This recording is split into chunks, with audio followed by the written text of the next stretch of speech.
Hello, and welcome to another episode of Boundless Body Radio. I'm your host, Casey Ruff, and today we have another amazing guest to reintroduce to you now. Jackie Fletcher is a returning guest on our show. Be sure to check out her first appearance on episode 539 of Boundless Body Radio. Jackie Fletcher is a qualified nutrition network advisor, primal health coach, and health and well-being coach specializing in metabolic health. Jackie started her ketogenic way of eating in January of 2018 and has continued to this day with great success. Jackie is committed to not only improving her own health and well-being, but to pay it forward to the wider community through her volunteering, health coaching, and podcast. She is an ambassador for the Public Health Collaboration, which is a registered charity focused on improving public health. As a health coach, she encourages, motivates, and educates clients with a personalized approach to eating real food and a positive way of living. This message was central to her mission when she founded Fabulously Keto and the Fabulously Keto podcast, which I was fortunate to be recently hosted on for the second time. Jackie lives in the United Kingdom with her husband and twin boys. She has a black belt in Taekwondo and trains regularly. And most weeks she can be found open water swimming even in the winter. Jackie Fletcher, what an absolute honor it is to welcome you back to Boundless Body Radio. Casey, it's a real pleasure to be back. Fabulous to be back, in fact. Fabulous to be back. Exactly. Oh, I love it. I purposely used an older version of your introduction so that you could correct me on anything that has shifted or changed since the last time you came on, which was about 2 years ago. Yeah. So a couple of things. One, I am no longer an ambassador for the PHC anymore. Just because they were ramping up the commitment and I just didn't have the time to give to them. So I'm now just an associate for them. Taekwondo is not as regular as I'd like it to be. And my open water swimming has dropped off a little bit, but I'm not great in the summer when it's warmer. I prefer it when it's colder. So maybe this winter I'll start going more regularly again. The issue I have is my friends go on a Sunday, which is when my Taekwondo is. So it's like, do I go swimming or do I go to Taekwondo? And yeah. Yeah, can't do both at the same time. No. I think it's stunning that you prefer it when it's cold to when it's warm. Is there a huge difference in the wintertime between the air temperature and the water temperature? Not massively. It just depends on the day. So sometimes there's a wind and that can be really chilly.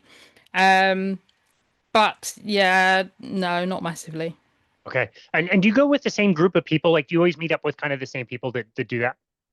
Yeah, when I go with them, yes. So two of the ladies I met through Taekwondo, and then they started doing the cold water swimming, and I sort of fancied it. You know, you hear all the biohacking things that people talk about, and I thought, yeah, I'll give it a go. And then I got a bit hooked, and we'd go regularly. We'd all go regularly on a Saturday morning, and that really suited me. But now they tend to go on a Sunday. They don't decide till the last minute, and it's all a bit up in the air. So they did a full moon swim last night. I just, having worked all day, I couldn't be bothered to go out again. So I didn't go. But yeah, we do full moon swims in the dark, and yeah, and I love it when it's thick ice and you've got to break the ice to get in. Oh my goodness. Wow. You don't stay in for very long. It's like it's a quick dip. That sounds great. It's quite painful for the first few minutes, but it's weird how quickly your body does get used to it. And then in the group, like, what have you observed with the people that are doing it? What kind of benefits do they talk about, or any reasons why they do it? Is that kind of just because it feels good, or for specific reasons? I don't know if anybody has any specific reasons. I think we just enjoy going and doing it. And two people in the winter will swim. They don't, these two people that I'm thinking of don't go that regularly, and they will wear a wetsuit. And then my two friends from Taekwondo and I will just do it in skins, so that's just swimming costumes.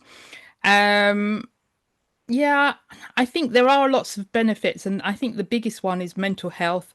I interviewed the person who runs it, and she came on and she spoke about a lot of the benefits, and I think mental health is a big one. It definitely come out feeling energized, I would say. Yeah, definitely. You do hear about the physical benefits, and maybe it can reduce soreness. I remember after like really difficult road bike races, like sitting in a creek with all the snow runoff, not too far away from my house, would again it would be painful in the short term, but it would speed up my recovery quite a bit. But you are hearing a lot about the mental benefits. That's kind of why I asked you the question if some people were doing that to ease depression, anxiety, get through winter, that kind of thing. You hear a lot about that, so it's very, very interesting. Yeah. So the lady that I interviewed, she spoke about a few people that had really had massive benefits. And it's not just the benefits of the cold water, but going where we go, where it's quite organized, is meeting other people. Everyone's very friendly, so you talk to other people. And I think it was them coming out of their houses, getting out in the open air, getting natural light in their eyes. There's a whole host of things when you do that. So building a different group of friends, all sorts of things like that, I think are part of the benefit. I mean, I know my two friends, and then there's their two friends, so they're four friends that know each other, and so we've formed a little group. So Yeah, it's interesting to contemplate, like you mentioned the biohacking thing, all the amazing benefits that you just listed from, going to that group. Another person might be thinking like, oh, cool, I can biohack this. So I'm going to buy a membership at the cryo place where I can go and freeze myself for a few minutes. And then I'm going to make sure I invest in a bunch of red lights that I can put at my desk.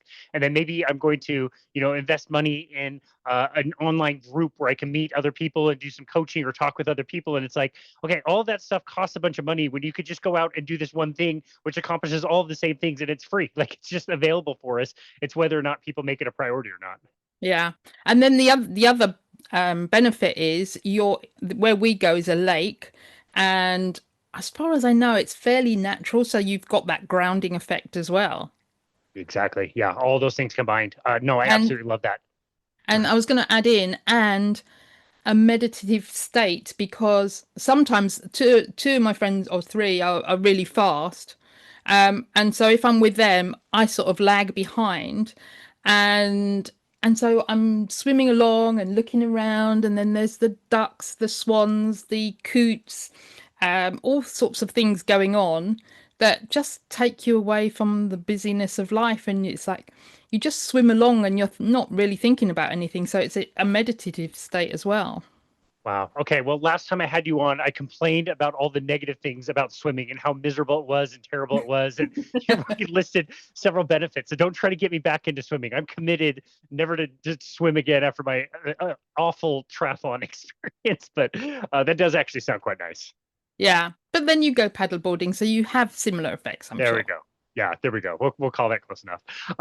Before I want to kind of review your kind of journey, how you got into low carbohydrate, how low carbohydrate you still are. I want to talk about your evolution with the podcast as well, as you say in the new introduction. Like it's still called the Fabulously Keto Podcast, but it's more wide ranging than that. So I want to ask you about that. I also, as part of the episode that you and I did, I thought it was quite fun where we just kind of chatted back and forth about a few different topics, and we covered quite a bit of ground. I've been gathering in preparation for this episode some of the questions that I've been getting, whether it's on social media, through coaching sessions, clients that I've been training, things that they might be asking.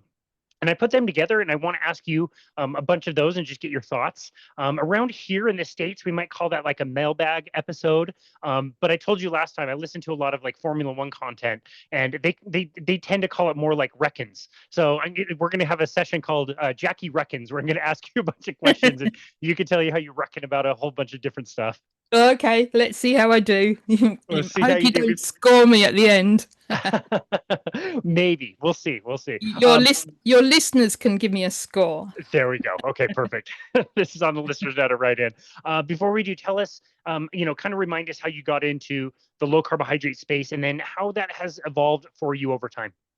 Oh, well, it's quite interesting actually, because when I started out, I sort of went low carb without really knowing what I was doing. So that was in May 2017. And I just sort of cut out. I didn't know what I was doing. I read Gary Taub's Why We Get Fat. I just cut out flour products, so bread mainly, cakes, cookies, pasta, potatoes, that sort of thing. But I still piled my plate high. I still had lots of veg, higher carb veg. So peas and corn were my mainstay, so not even good vegetables. And that's how I started, not knowing very much at all. Then as time progressed, that was early 2018, I sort of found out about keto, started dialing it down a bit more, introduced some more fasting, sort of intermittent fasting or time restricted eating, as I like to call it. And some little fasts as well, longer fasts. And so I was quite low carb. I was keto for about 2 years. And I think when that scandemic happened in 5 years ago, let's just say, things sort of got a bit not off the rails completely, but I would be a little bit more lax. So I'd do it quite well, and then something would happen, and it's a party or a wedding or whatever it is, and I'd just go, oh, well, I won't do it for today. And over time, actually, that has become more prevalent. So it's been quite interesting to see where it's been going for me, because I really need to dial it back down.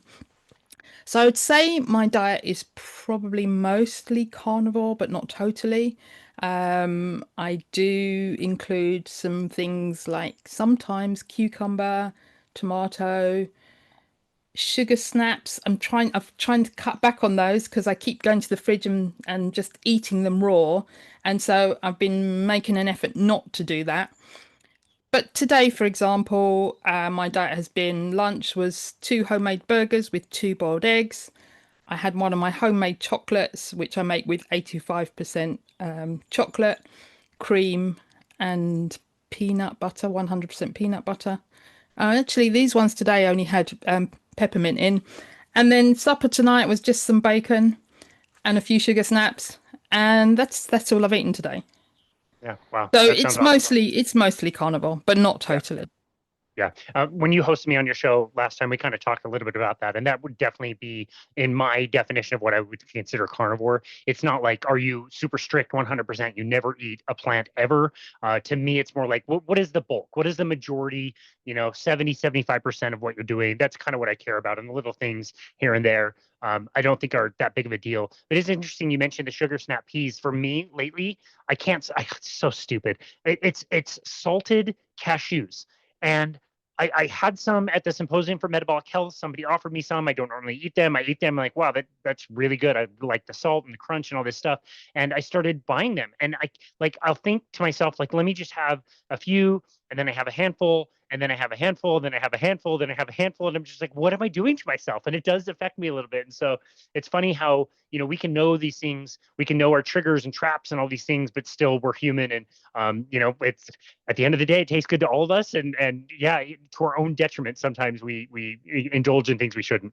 Yeah, so I have here on my desk some nuts. So these nuts have been soaked for overnight, and then I put them in the oven, and then I add on some salt and some olive oil and put them back in the oven to sort of roast them. And like you say, is really hard to moderate. So I'll take about an ounce, but then I think, oh, I'll just have a couple more, and I'll just have a couple more. So Yeah. those there I haven't had them for several days, because otherwise I just go through the whole lot. And now I probably won't do that again for months. And then it's okay every now and then. Yeah, got it. Okay. Yeah, we have the same kind of thing. And we've talked in the past about moderating and abstaining. And yeah, again, maybe it's not such a clear line of like you can't moderate anything, or you have to abstain from everything. Maybe there's a little give and go depending on the type of food. So yeah, it's a So really interest interesting point. and interestingly, I was at a conference last week, which is about food addiction. And one of the things that came up is they were saying that the addictions that you have change over time. So you might not, so I would not consider myself a food addict, but there are certain things that I have to be really careful with. And they were saying how that can change with time. And then so one thing that you thought you were addicted to, you might find there's something else as well as time goes on. Interesting. Wow. Yeah. How was the conference, by the way? It I was saw pictures of fabulous. that. Was it? It was great. I wasn't going to go, and then Dr. Joanne McManamy came across, and she said she was going, and so I went with her. And because I'm not a food addict, or I don't consider myself a food addict, I would consider what Bitten Jonsson calls a harmful user. I didn't really want to go, but I'm so glad I did. It was really excellent. Well, that's great. Is there anything new as far as like research goes, or anything that really stood out to you that you didn't know previously? Well, I think a lot of it was around mental health and how when you deal with your food addictions and overcome them, your mental health improves. Dr. Ignacio Quaranta spoke about time, just implementing time restricted eating has a massive effect. And we all know that UPF food is a big driver of food addiction. So just changing to a natural whole food based diet will deal with a lot of it. So there was quite a few around mental health, but then we had ones on Alzheimer's, and Dr. Naisha Winters was there and talking about cancer and fasting and all these things. So yeah, it was a real mixed bag of speakers, and yeah, really interesting. I really loved it. Oh, that's great. I always get so jealous when I see pictures of all you guys enjoying a conference that I'm not able to make it to. So it And sounds fantastic. ditto when you're at the SMHP conference, the Symposium on Metabolic Health conference. It's like I can't go that far. I was supposed It's to go far. this year. I did say to Doug that I would come, but it's just really hard to get there. Yeah, I know. It's quite the journey. And then you bump into Belinda Fettke, who came up from Tasmania, and I don't feel so bad about, or I do feel bad about complaining about my hour and a half long flight that it takes me to get from Salt Lake City to San Diego. No reason Yeah, to complain. Yeah. exactly. Okay. Yeah. Well, awesome. Well, thank you for updating us on that. And I have our questions in front of me. So these are the Jackie Reckons. The first one I have to ask, carrying over from the interview where you hosted me, did any of your listeners submit any duck egg disaster stories? No, I don't think so. No. That was so funny. It was like you said you wanted to tell me a story, and the second you said duck egg, I'm like, oh my gosh, I've got almost exactly the same story. I have to tell her as soon as she's done. And yeah, have you had any duck eggs since? I have not. No, I will not. I don't think I will be having another duck egg Yeah, ever. yeah, Yeah. yeah. Off the menu for good, I But think. not only that, and we spoke about this on my podcast. I'm still struggling with eating eggs. So I can eat fried eggs. I can just about manage boiled eggs, but my stomach still heaves a little bit. So eggs in general have that's affected my whole egg eating. Because I Yeah, used to eat definitely. loads and now I don't. It's so same with me, and I notice that with a lot of my clients, eggs in particular. Like for whatever reason, sometimes they sound good. I can eat up to like 20 a day. I can eat quite a bit of eggs, and then I like thinking now, like I maybe have hard boiled eggs like once or twice a week, and I used to have them with dinner all the time, and now I haven't in a very long time. So it's interesting how with eggs in particular, it kind of seems to come and go, and as long as you're feeling like you're being really intuitive with that, um, you can decide whether it's something that sounds good or something you need or something that you really don't. Yeah. And I just struggle, and so I don't push it. So Yeah, today I had two hard-boiled eggs, bacon with supper. I thought about having some fried eggs with it, and I just decided no, my stomach did not want any more eggs. there you go. Okay, yeah, very Yeah. interesting and definitely something I noticed. Okay, question number two. How should somebody decide how strict they should be with their diet? We get versions of this question. I'm kind of paraphrasing this question. It's something you and I have talked about in the past. But when somebody's wanting to start this diet, are you in favor of them being very strict in the beginning? Do you think somebody should start really relaxed and work their way to being more strict? How does somebody know where they should get to on the spectrum of, say, let's call it low carbohydrate, where it's maybe less than 100 grams of carbohydrates a day, to more like ketogenic, where it's more strict and down to like 20 to 50 grams, or all the way to carnivore or low, like a zero carbohydrate diet? How do you help somebody understand like where they need to be on that spectrum? So the great answer is it depends. So if somebody presents with some severe symptoms, like I had one lady that was really severe, and I encouraged her to almost go carnivore immediately. She was really severely ill. Um, but I hate that approach because I think it's really hard, it's really difficult. I think it's a journey. And so for the most most part, when I'm working with clients or even people receiving my emails, it's like, start where you can. And if where you can is just changing one meal a day, then just do that.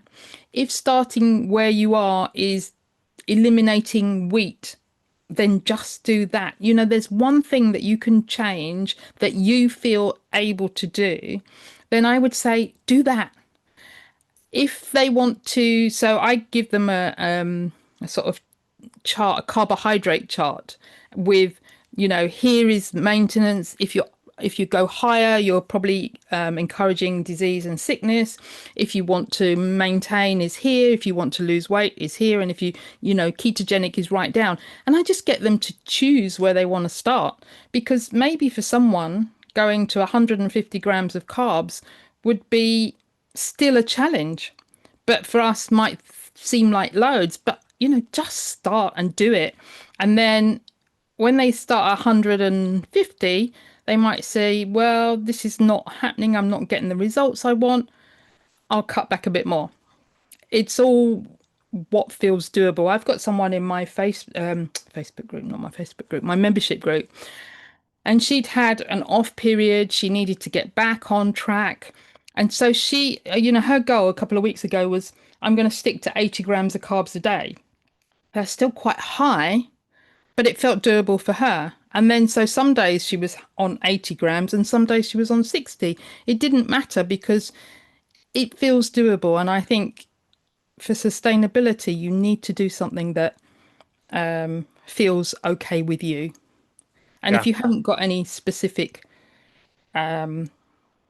illness or symptoms, then it doesn't matter. You just start, and then as you dial it down, the same. I don't know how you started, but I started with mounds of peas and corn and meat, and then over time, less and less veg, changing the veg up. It just is a progression of how you get from being on a high carb diet with loads of wheat and biscuits, cookies for you, and how do you get to where we are now? It didn't come overnight. It's an 8-year journey. Yeah, that's a really good point. And my journey was, very similar to that, where you're just slowly kind of eliminating things. And you and I have talked about this in the past, but oftentimes, when you're working with somebody, you can identify things that they're already doing pretty well. And it's just like, okay, well, you've got a plate. The plate already has protein on it. Do you think you can shift the protein to be a bigger portion of the plate? You're already doing it. Just keep doing that, but expand it and see what it takes away from. And I think that what your answer was great, is like whatever somebody's willing to do is a great place to start. And then you can find out, based on what results are they getting, what are they wanting, are they getting their goals or not, and then you can make adjustments. But frankly, for me, I want somebody to have the most inclusive diet, the most foods that they can possibly have that still allows them to get to their goals. And it's unfortunate for some of us, that's a really, really tight window, and there can't be a lot of foods and a lot of variety. For some people, that can be quite a bit higher, but I don't want somebody to be overly strict when they don't need to be. And also, I don't want somebody to be like chasing after their goals and still, goofing off with stuff that they shouldn't. So somewhere in between. Yeah. And I had a client recently, and I think we spoke about this on my podcast, who had really bad gut issues. So for him, if he could take out wheat out of his diet, I figured he was going to get a huge relief, which he did. I haven't spoken to him recently, so I don't know if he's continued, but I think he's still fairly on track. But he was getting good results. So even if he's not on track now, he knows what he needs to do. So again, it depends on the symptoms that people present with. Yeah. Okay, and I want them, and I don't want people to come to me and say, oh, I want to lose weight now in the next 6 weeks and it's got to be done. And that doesn't last. That's just another diet. Yeah. Yeah. Well said. Okay. I like that answer. Number 3, what do you tell somebody who already knows or thinks they know that vegetables are bad for them? Vegetables are going to kill them. Plants are going to kill them. We hear that a lot, but they say they genuinely like them. Like they enjoy eating them. It's most people, we've talked about this before as well. Like most people, if they say, I really love vegetables, like, I'm not so sure. I think you like the butter and the salt that goes on the vegetables or the salad dressing that goes in the salad with, the other stuff.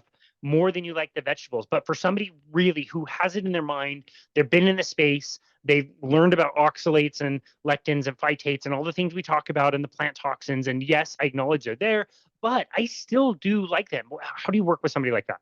What do you tell them? Interesting, because I haven't had anybody that comes to me. I get people that saying, "Oh, yes, I must have my vegetables for X, Y, and Z," but they're not on our side where we're sort of thinking of them differently. They've got that indoctrination that we've been taught that you get your vitamins and minerals and everything from veg, and they don't understand all the downsides of vegetables. So that's the challenge I come across more. But if I had somebody like that, and you know what, I've been watching people with vegetables, and some people don't load it up with butter. They just eat them, so that they must enjoy it. Now, me, I have to have butter on it for me to be able to eat it. Otherwise, it's like, why bother? But I genuinely see people that are enjoying vegetables just plain. So what do you say? I would just focus on the protein. How can you increase the protein? And then hopefully if they do that, then they have less room for vegetables.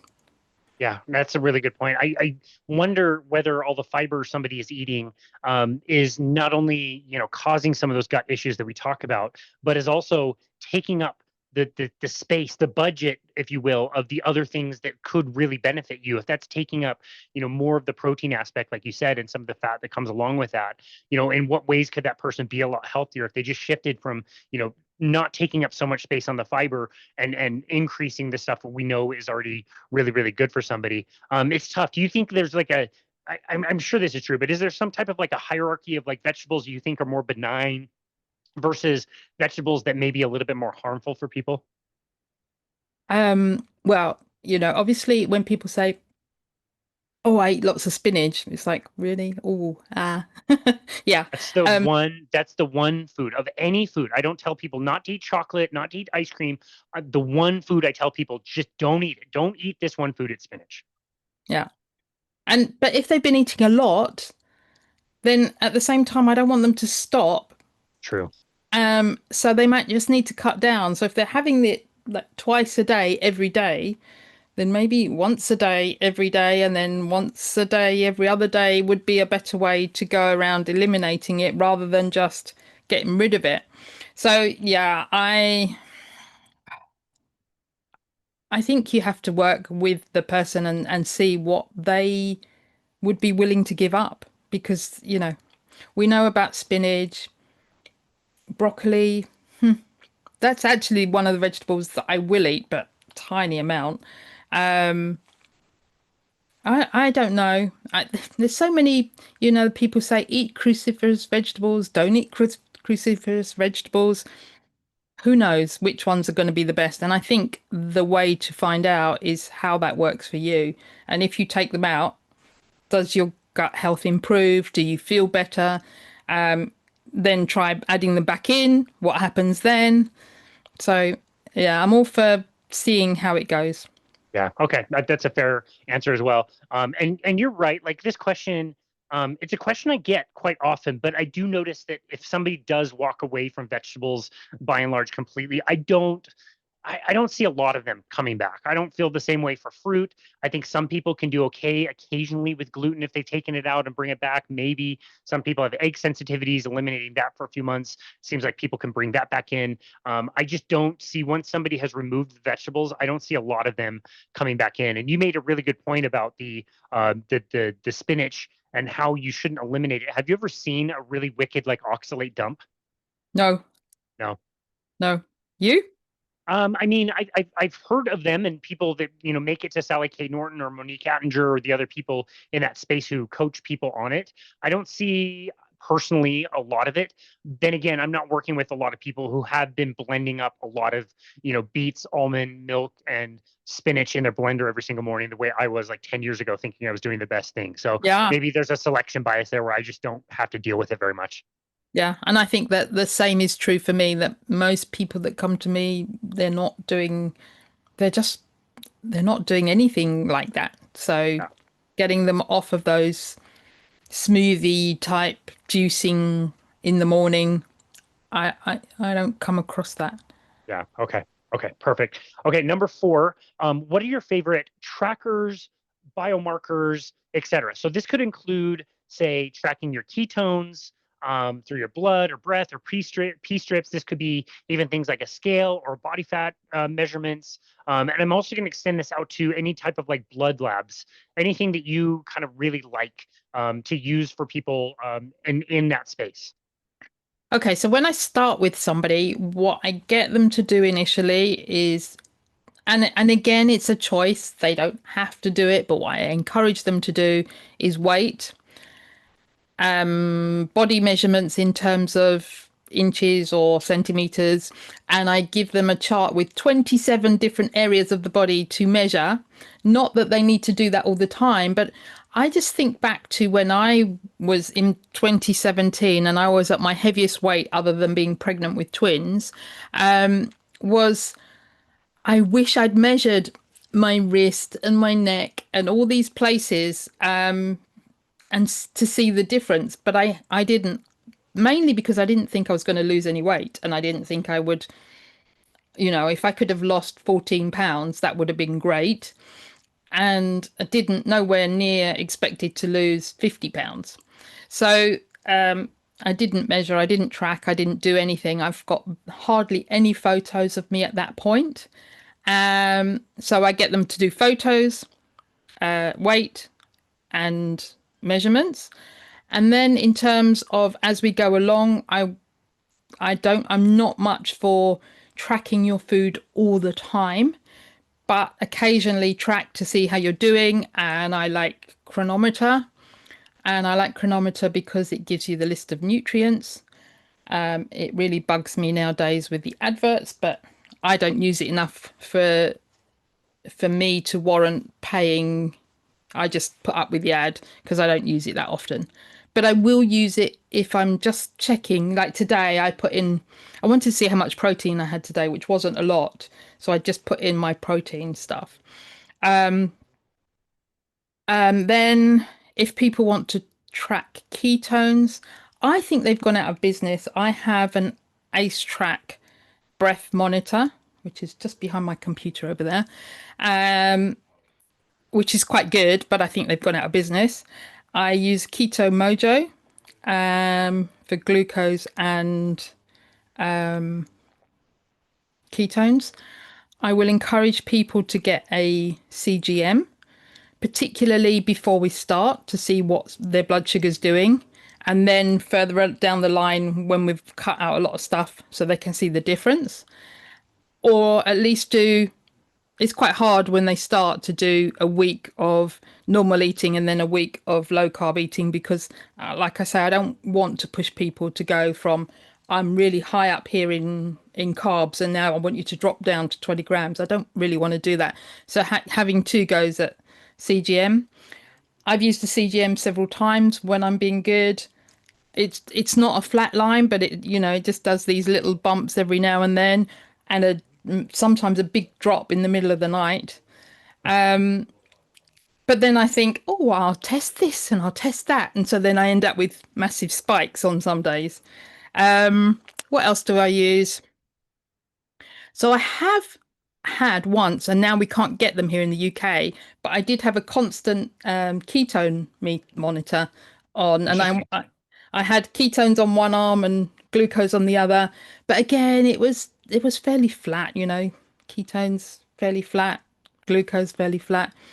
Um, um, Trying to think what else I might encourage people to do. I mean, ideally, I'd like my clients to have a Keto Mojo and test, if not all the time, some of the time. That would be fabulous. But some people just don't want to spend any more money on doing stuff like that.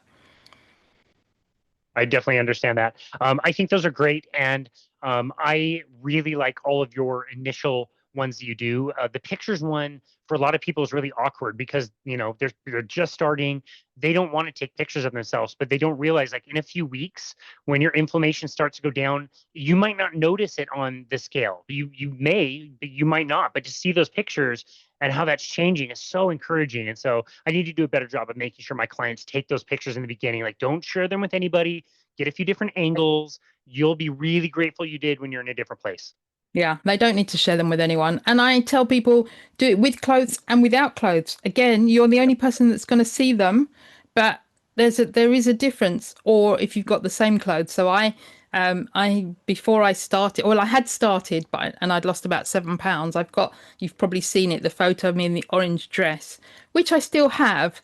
So each year I would take a photo in the orange dress. I haven't done it for a couple of years. So you can see the difference. It's a massive difference. It doesn't even look like the same dress. And I wish I'd kept some of my clothes from that time to see, to see the difference. Yeah. Yeah. Okay. Awesome. Next question. What are your favorite supplements and this is kind of a two-parter. It's a question for supplements, generally speaking, that most people like. These are the low-hanging fruit that almost anybody could benefit from taking these supplements. Versus, are there other supplements you really like that you would apply in a targeted way or want one of your people to take for a specific reason? Okay. So my first go-to is magnesium. I think we all need magnesium. It's, responsible, depending on who you listen to, between 500 and 700 different functions in the body. It's something where, the ground is depleting.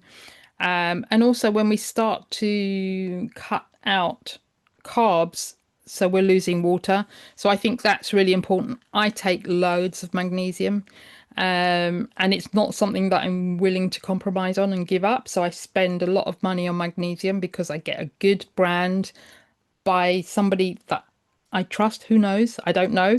But I sort of trust that he's selling good products. He seems like a good person. But yeah, you don't know. So salt, magnesium are my absolute never stop, never don't not take that. So I always take those. And then other things, I'm not very good at being consistent for myself, and I sort of feel that I'm not the right person to encourage people to take supplements because I don't know. I don't know enough, and do they really work? So the ones that I try to take, and I've just remembered that I've been forgetting, is creatine. 10. So they say take 1 scoop. I think I take 3 scoops. Oh, wow. But I haven't done it recently because I keep forgetting. Creatine. I'm hit and miss with vitamin D3 and K2. Now in the summer, I tend not to worry too much, and then I might do more in the winter. But sometimes, like last winter, I didn't take any. B vitamins. Again, I will take one. Oh, I was supposed to take one after my meal and I've forgotten. There we go. But I did remember to take a fish oil capsule today. But then I'll take it for a couple of days and then I'll forget. And so I just think and I don't worry about that because I think if you forget, maybe you're supposed to forget. I don't know. Yeah. I don't think you need to take them all the time. Yeah. So all of those that you've mentioned, I have taken them to varying degrees in the past myself. I don't take magnesium, but I do a lot of salt. I salt my water. I salt my food really well. Sometimes I'll have a little shot of salt if I feel like my hands and feet are getting cold or I'm starting to get some cramps or whatever. So not that that's a supplement. It's a mineral, but I definitely take a lot of that. But all the other things you mentioned, fish oil, vitamin D, I've taken organ capsules before. I took some yesterday. I took some before my hockey game. And I just can't tell if I notice a difference or not. I just really don't notice that big of a difference. Creatine, I think, is wonderful. I normally take that in the phase of the year that I'm lifting weights a lot more. But even in the phase of the year that I don't, like I track my weight and my body fat percentage and my skeletal muscle mass, and it's not really correlated with me eating a certain amount of protein or lifting a certain amount of weights.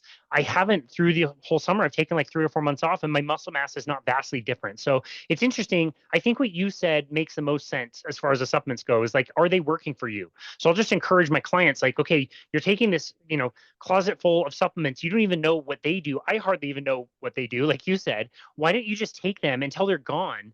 and then just don't immediately go back and buy them again and see. Like if you notice like you're dying without your B vitamin, then go ahead and dial that up on Amazon. You'll get it by tomorrow probably, and you can get right back on it, you know?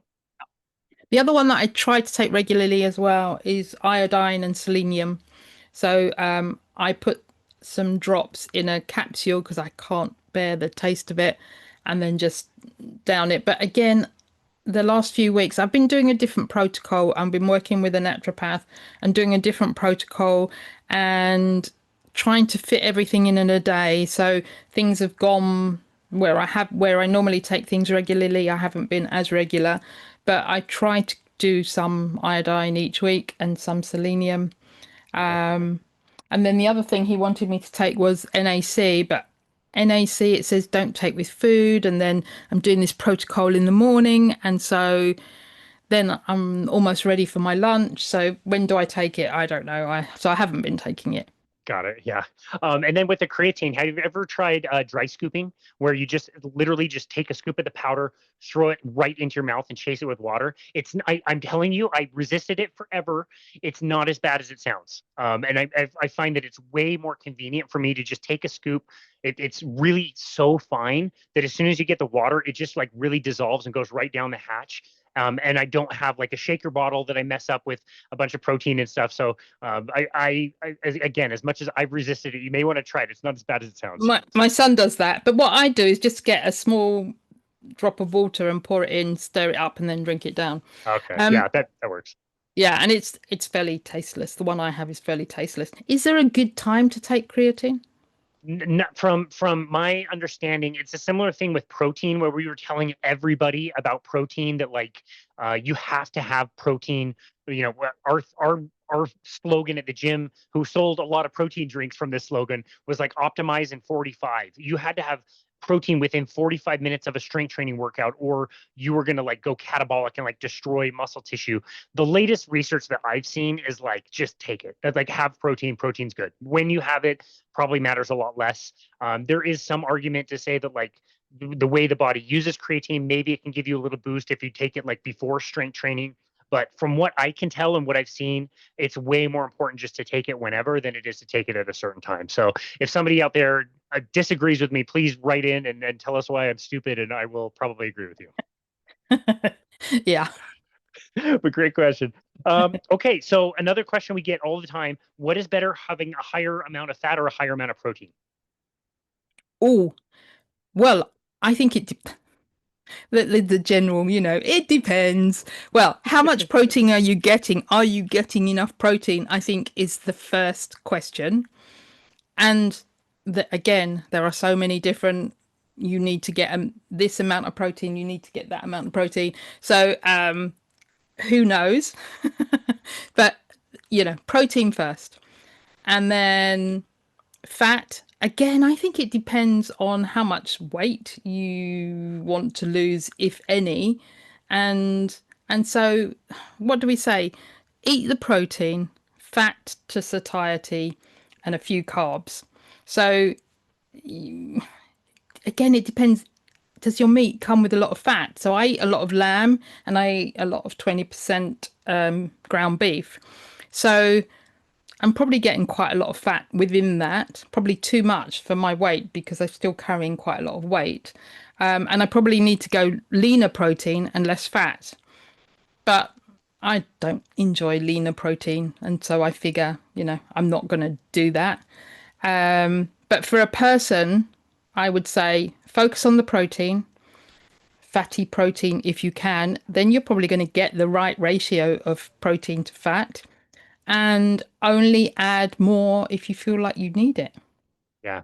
So I think that's the wisest answer as well. Is like you just said, maybe I should have less fatty meat, but the lean stuff doesn't look good to me. So in that sense, I think it's great to be, kind of be paying attention to what even looks good or sounds good, that kind of thing. And this is very interesting. This is totally counterintuitive to me, but we just interviewed, I really hope I don't mess up her name, Dr. Maria Fiatore.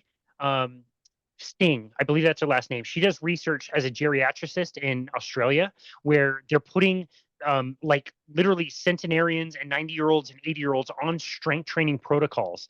And she said that she's found that they, if somebody even at that age is doing strength training, they can be at a positive nitrogen balance, meaning they're getting plenty of protein at a much lower level of protein if they're strength training.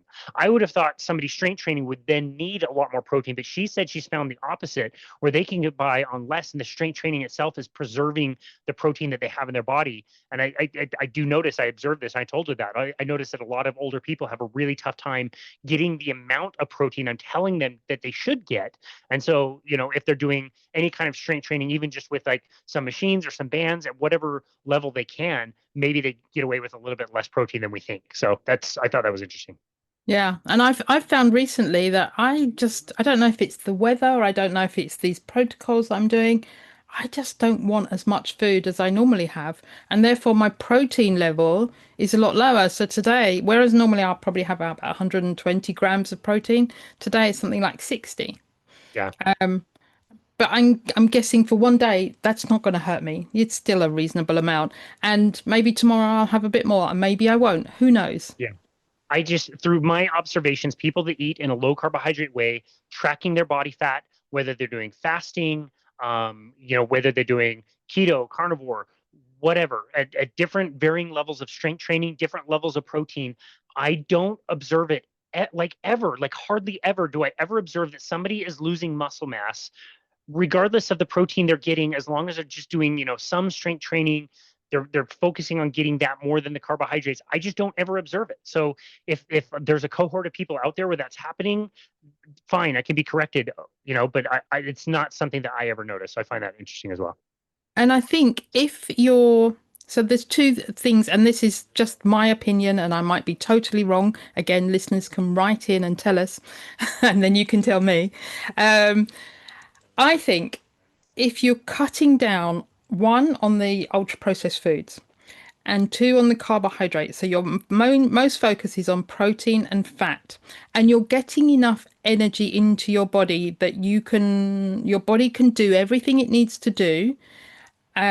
You're not going to break down protein as much as if you're on a high carb diet, eating lots of processed foods, which is pulling nutrients out of your body. And I think that and there's anti-nutrients in some vegetables we know about, the lectins, the phytates, all those things. I think if you can maintain the protein and fat enough to fuel your body, I don't think you're going to be breaking down protein in a way that we've been told. Totally agree. Yeah, I totally agree with that. Thank you for that. Next question. So you were doing a personal training certification. I know it was, with how busy you are and everything, it was something you had to kind of give up for a while, but you at least started it. So the question is, what are some things you learned in your personal training certification that you actually disagree with? Oh, actually, because I was doing the Ben Baciccio smart training, um, I probably don't know enough. I'm not a person that you'll ever find in the gym through choice. I'm not a person that ever chose to do any sort of exercise ever.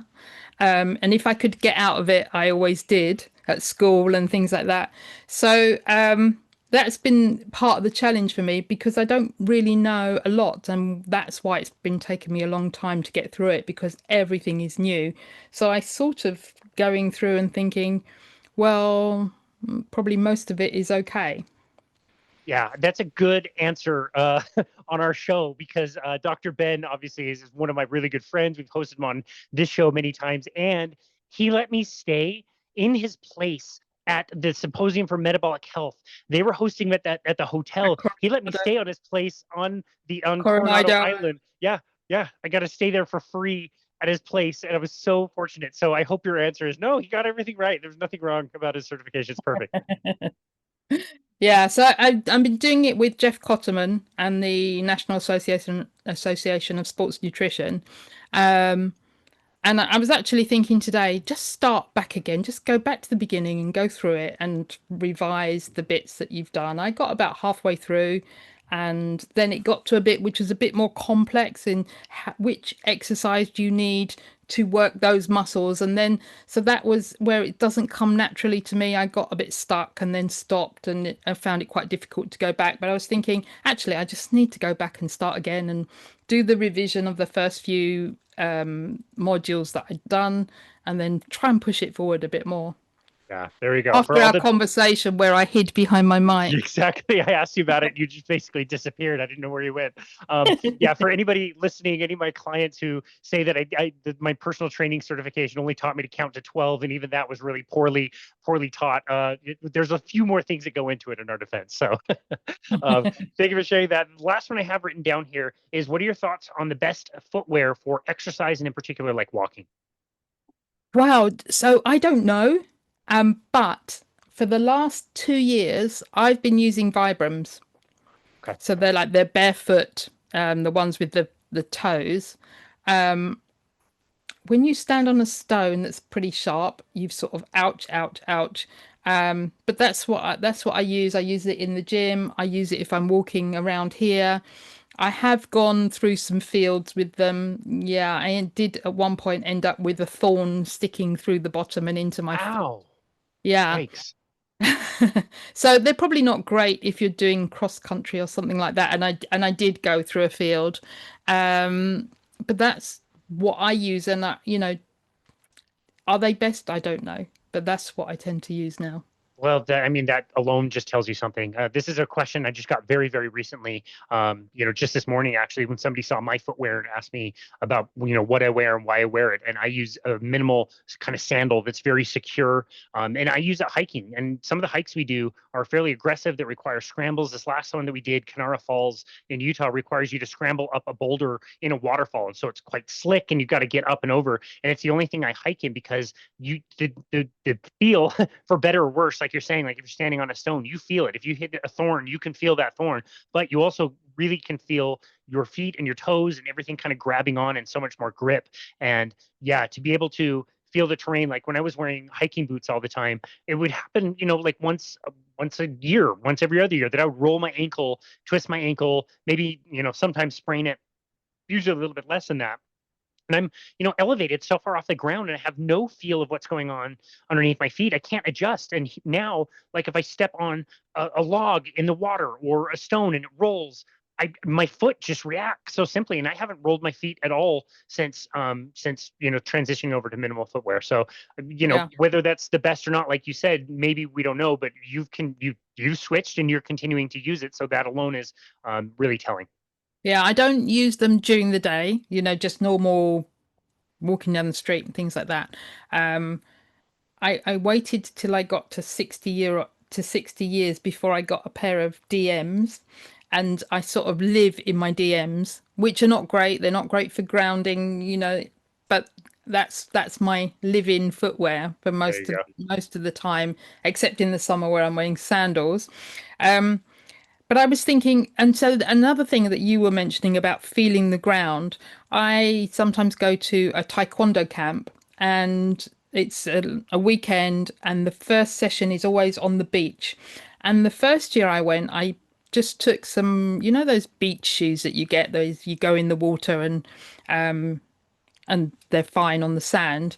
And I wore those. And for the last 2 years, I've been wearing the Vibrams, and they're so much better for gripping, running, because we're working out on the beach. There's a lot of, we do games where you're running and pulling people and carrying bits of sand and running. We have to run into the water, get bags of like shopping bags, plastic bags of water, and then give it to someone else, and then they run and put it in a bucket. So you're running up and down the beach. They were brilliant for that. And it That does doesn't matter not if they get surprise me. wet. Doesn't surprise me at all. Yeah. No. It's sometimes it can be a challenge to make the transition, but once you do, I don't see anybody going back. So I appreciate that. I appreciate all those answers on all of the questions that we had for you today. Like I said in the beginning, I did want to ask you about the transition, and not transition, but evolution of your show. Where in your introduction now of Fabulously Keto, you acknowledge that ketogenic diet is still a main topic. We talk about it a lot. It's something you utilize, but also you wanted to expand in other areas. In what ways did you want to expand the show and kind of change that over time? So It was just in the beginning, it was fabulously keto. We were focusing on keto. But as guests come along and people come along, and yes, we'll interview you, and yes, we'll interview you. They're not all, not everybody's keto. Not everybody wants to be keto. So over time, different guests came on, which is fine. And so I just then changed the intro to reflect that. So it was already in place. For me, if somebody was doing whole food, I even had a vegan come on who was a Cool. neurodivergent coach, but her ethos was whole real food. Very high carb is what she had. But it worked for her and it worked for her family. And I think we just talk to people. And I think if we're avoiding UPFs as much as possible, ultra processed food, then, that's a good thing. It doesn't matter. Fasting, low carb, whole food, keto, carnivore, whatever it is, primal, paleo, the podcast coming out now, which is where are we? Middle of September, is Patrick Holford, and he is really focusing. He's talking a lot about Alzheimer's, but focusing a lot on fish. Now, for me, I'm not sure. I like fish, but how can you know that it's not farmed fish and all these things? So I tend to avoid fish. But he's a high proponent of fish. I don't have to agree with every guest and what they say. They're here to talk to people, and people will take from each person something, hopefully something that they can walk away with and try. Yeah, no, I agree with you. I love having people on my show that we may not see eye to eye on everything, but it kind of widens the experience. And it's hard as a host because you want to step in and make you be right and that other person be wrong, to step back and have somebody say something that doesn't necessarily reflect your opinion and let them talk and let the listener decide what's best for them. It's a challenge as a host, but yeah, I've always loved that. And speaking of your show and the show's evolution, I believe, didn't you start in October of 2020? Same as Yeah. us? Yeah. Okay, so we are coming up on a major milestone, my friend Yeah. Jackie. We are coming up on 5 years. 5 years. Any plans for the 5-year anniversary? Do you know what? I hadn't thought of it. And it's normally Louise who started with me. She's normally what we're doing. And the last couple of years, she's come on and we've just done a session together. So maybe the last one we did was last October. So maybe we'll do something like that. No, I haven't planned anything. Okay. And I have been, because I've been busy, I've been doing every other week, releasing a podcast. And so I've got this long line of guests that I feel like I can't bump them. But there's some cool people coming up, and I'm going to try, and if I don't do every week, maybe if I can do maybe 3 times a month, that would be good. Yeah, that would. I love your interviews. You do a great job. Your guests are always very interesting, and you do a good job, like I said, of giving people that space. And on your podcast, you tend to ask the final question, which I'm going to ask you now. What are 3 tips that you want the listener to take away from this conversation? Okay, so let's go with prioritize protein. I think is very important, and if you haven't already started on this journey, then just start somewhere, which is something we spoke about earlier, and then stick to real whole food as much as possible. I did an email to my email list today, and it was around beef burgers. And I can whip up a beef burger in 5 minutes because all I need is some ground beef and some salt, and I just push it together and put it in the frying pan or in the grill, but normally the frying pan, or I'll make it into a meatloaf. And I've got 100%, if the beef is 100%, who knows? I've got 100% beef meal.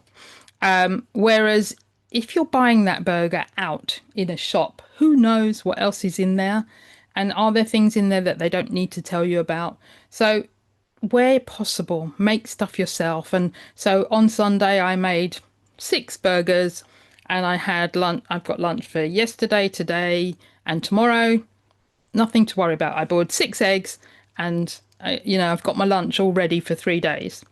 It's really simple to eat real whole food. You don't, but then I don't mind having the same thing for 3 days running, and then later in the week I might have something different. Yeah, So no, I think that's a really common thing. I'm just gonna prioritize protein. What else did I say? I don't even know what I said. I don't know if that was three. Yeah, just start somewhere, make a start, and then yeah, whole food Awesome. where possible. Yeah, that's great. No, I love that. And you and I have talked in the past about how once you start on this route, the beef burger just by itself, with a little bit of salt, maybe a little bit of seasoning, it's just so tasty. And you really don't get that sick of it, but you also get very satiated, and you end up stopping eating when you feel like you've had enough. So that's been a go-to for me recently as well. And I think those are all wonderful tips for people to think about. And you handled all of the questions amazingly. We'll have to do this again sometime. I'll accumulate some more questions and put you back on the hot seat for round two of all your reckons. But for now, Jackie, thank you so very much for all of your content and for putting out your message. Even though you are busy, you didn't give up on the podcast. You just reduced the frequency, and people are still getting a lot of really great information. I just absolutely love your show. For now, where can people go to find you and connect with you and your work? Okay, so fabulouslyketo.com. On there, I have a free giveaway of a energy boosting breakfast guide. So if you're just starting out and just want to start with breakfast, great place to start. Um, Almost everywhere, I'm fabulously keto, except Instagram is fabulously keto one. I'm not great on social media, but send me a message. I'll probably get a reply. That's awesome. We will link to all of that in the show notes. And yeah, for now, Jackie, thank you so very much again for everything that you have gone through and learned and are willing to share. Like we said in the introduction, it was one thing for you to fix your own health, but to also, go out and help other people get this information is really wonderful. And if somebody wants to go more into your journey, you can always click the link in the show notes as well. Episode 539, where you were on and went into a little bit more detail of your own personal story. But again, Jackie, thank you so very much for taking the time to be on our show today and handle some listener questions. We really, really appreciate you. Thank you for having me. Thank you for inviting me back. And thank you for all the good work that you've been doing. Thank you very much. I really appreciate it. And this has been another episode of Boundless Body Radio.